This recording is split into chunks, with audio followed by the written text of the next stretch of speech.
മലയാള നാടകവേദിയുടെ ചരിത്രത്തിൽ വഴിമാറി എഴുതിയ കെ ദാമോദരന്റെ വിപ്ലവകരമായ പാട്ടബാക്കി ഗുരുവായൂർ ടൗൺ ഹാളിൽ നിറഞ്ഞ സദസ്സിന് മുന്നിൽ അരങ്ങേറി.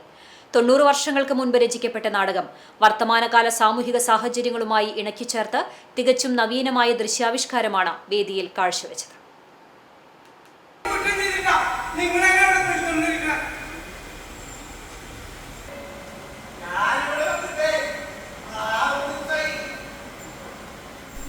പട്ടിണിയിൽ നിന്ന് കരകയറാൻ സ്വന്തം ശരീരം വിൽക്കേണ്ടി വന്ന പഴയകാല കുഞ്ഞുമാളുവിന് പകരം ആർക്കും മുന്നിൽ തലകുനിക്കാതെ സ്വന്തമായി തൊഴിലെടുത്ത് തല ഉയർത്തി നിൽക്കുന്ന ഇന്നത്തെ പെണ്ണിന്റെ പ്രതിരോധമാണ് പുതിയ ആവിഷ്കാരത്തിലൂടെ അവതരിപ്പിച്ചത്.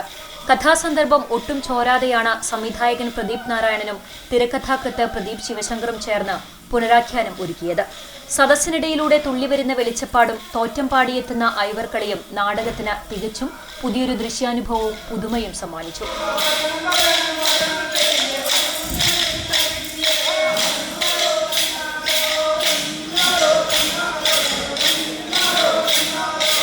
കമ്മ്യൂണിസ്റ്റ് പാർട്ടിയുടെ പൊന്നാനി താലൂക്ക് കർഷക സമ്മേളനത്തിന്റെ ഭാഗമായി 1936 വയലത്തൂർ കടലായിമനയിൽ രൂപം കൊണ്ട പാട്ടബാക്കി കാലഘട്ടത്തിന്റെ മാറ്റങ്ങൾക്കൊപ്പം ഇന്നും പ്രസക്തമാണെന്ന് നാടകം വീണ്ടും തെളിയിച്ചു.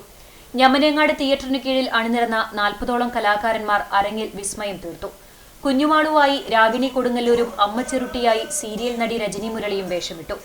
ചലച്ചിത്ര സംവിധായിക അനുപമ മേനോൻ, സുനിൽ ചന്ദ്രൻ, രാജൻ പുഷ്പാഞ്ജലി, വേലായുധൻ പല്ലവി, മുരളി കോലഴി, സത്യൻ കണ്ടാണിശ്ശേരി എന്നിവർക്കൊപ്പം 8 വയസ്സുകാരനായ നൈനാനും 75കാരിയായ കോട്ടപ്പടി സ്വദേശിനി മേരി ജേക്കബും അരങ്ങിലെത്തി ശ്രദ്ധ നേടി.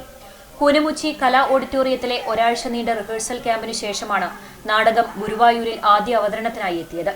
കുന്നുകൂടുന്ന ജീവിത പ്രശ്നങ്ങൾക്കിടയിലും ചെറുത്തുനിൽപ്പിന്റെ സന്ദേശം പകർന്ന പാട്ടബാക്കിയുടെ ഈ പുതിയ അരങ്ങേറ്റം സാംസ്കാരിക കേരളത്തിന് വലിയൊരു അനുഭവമായി മാറി.